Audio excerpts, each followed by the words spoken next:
757. Mawei Slope, west of the capital. The men lifting this coffin lid were told to expect a body wrapped in silk. What they find inside changes nothing and everything. No face left, no remains anyone can recognize after only a single year underground. Just one object, untouched by the dirt.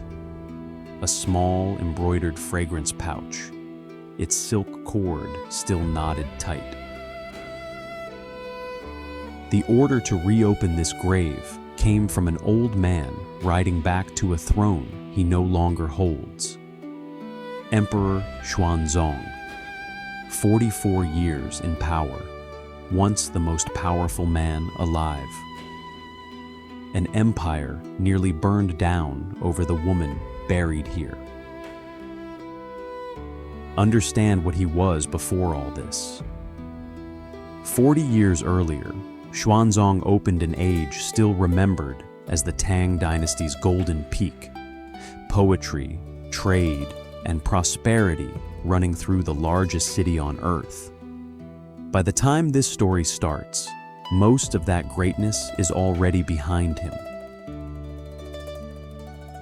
Her name was Yang Guifei, daughter of a minor provincial official, talented at music, admired for her looks, but nowhere near powerful enough that anyone predicted what came next. At 17, she marries a prince. Not his wife for long. Her father-in-law, Emperor Xuanzong, over 60, still grieving a dead favorite consort, decides he wants her instead. The fix is bureaucratic and strange. She's made a Taoist nun first, erasing the marriage on paper. A legal loophole, nothing more. 5 years is a strange amount of time to spend erased on paper, while everyone at court already knows exactly who's waiting for her once the fiction ends. She isn't hidden. She's simply paused, mid-sentence, until it's convenient to finish the story. 5 years later, she re-enters court life as his, not empress. That title stays vacant for the rest of his reign. But Guifei, highest consort in the palace. In practice, the only woman who matters at all. There was a woman who mattered before her. Consort Mei, plum consort, Xuanzong's favorite for over a decade before Yuhuan arrived. Once Guifei has his attention, Mei is quietly moved to a distant palace and effectively forgotten. Nobody thinks to ask what that means for the new favorite.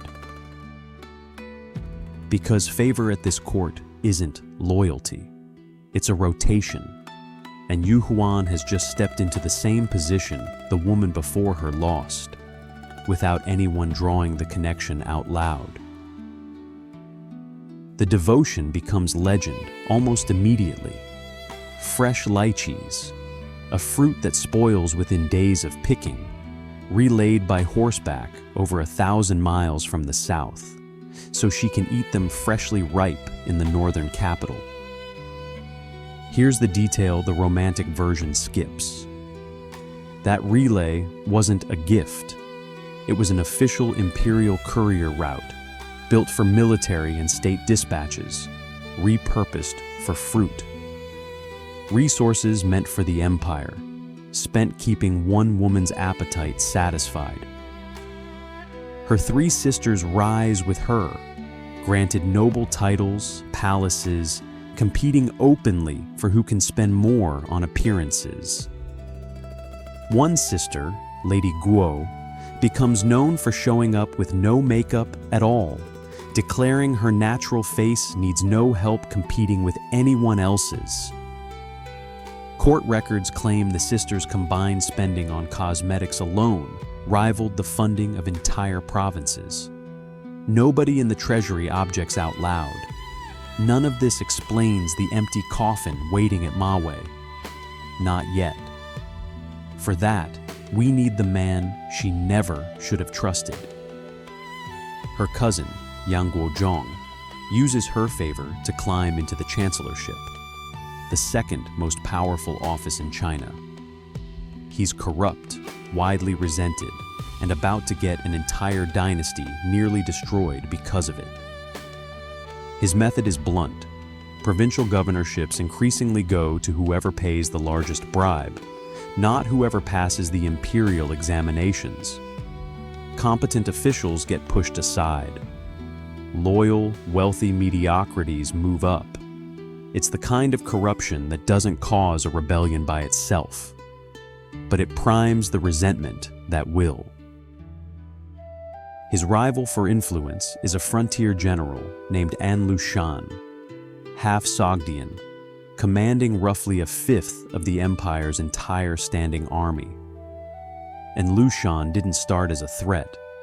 He started as a useful commander, sending tribute and flattery south for years. He flatters Guifei constantly. Some court records even claim she formally adopts him as her son. Court women staging an actual mock bathing ceremony, wrapping him in an enormous swaddling cloth. The court finds it obscene. Xuanzong finds it charming. It sounds absurd. A grown general, decades her junior in rank, playing her adopted child. But it buys him something real: unsupervised access to the inner palace, and a foothold nobody in the government can openly challenge.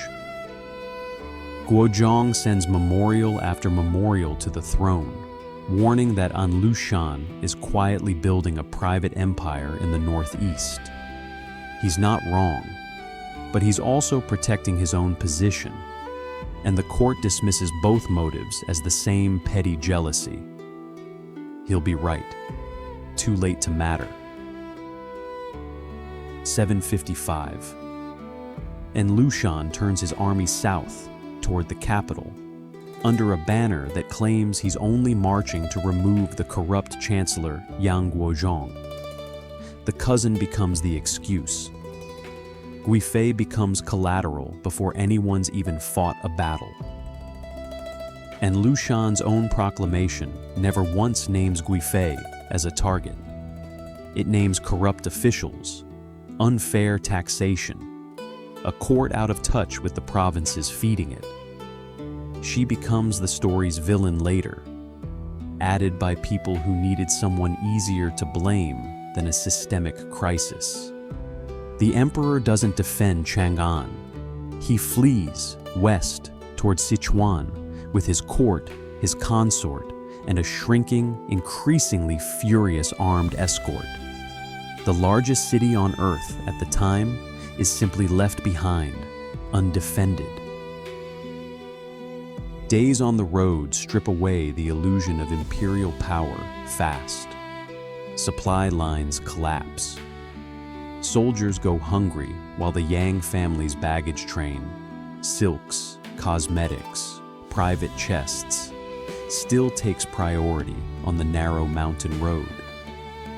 Local farmers, already stripped by wartime requisitions, start refusing to sell grain to the fleeing court at any price. It's a small, quiet refusal. It tells the emperor's guard exactly how much goodwill is left. Resentment like that doesn't stay quiet for long.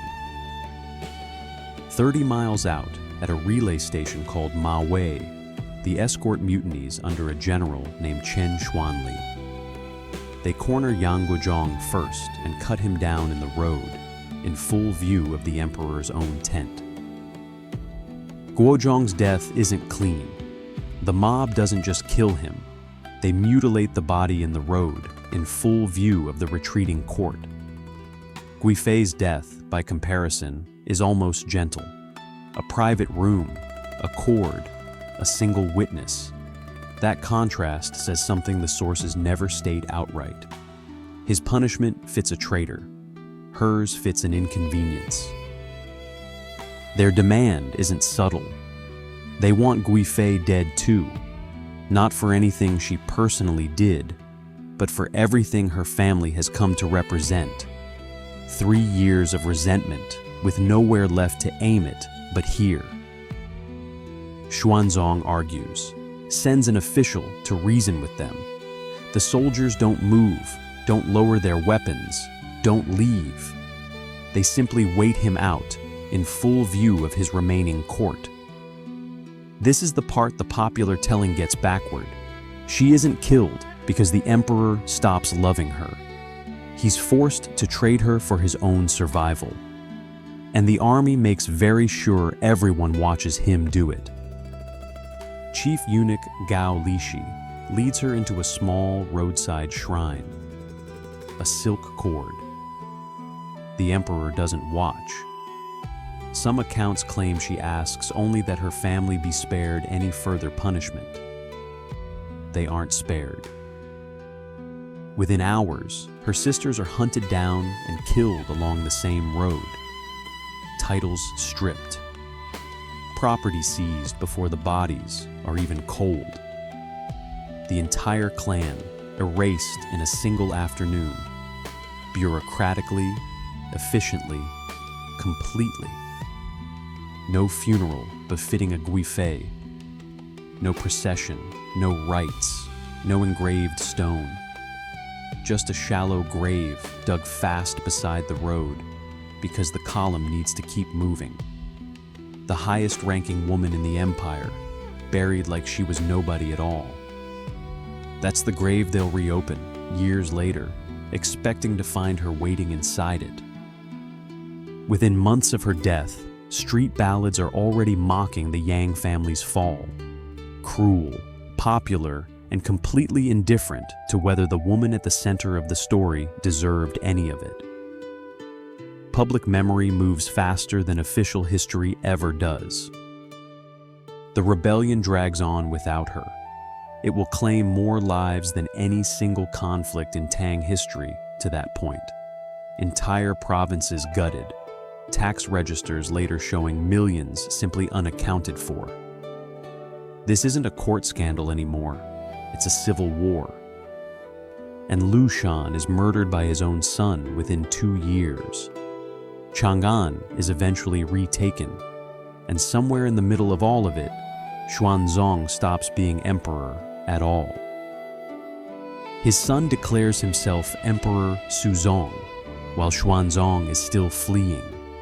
A bloodless coup dressed up as a wartime necessity.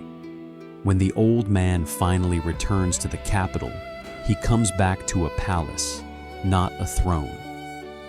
Xuanzong's regime treats every one of his father's remaining loyalists as a potential threat. Old attendants are reassigned or quietly dismissed. Even grief for this family now requires permission. He's watched constantly now, effectively confined by his own son's regime, stripped of real authority under the polite fiction of retirement. Attendants note he lingers in doorways she used to stand in. He commissions a portrait no one asked for.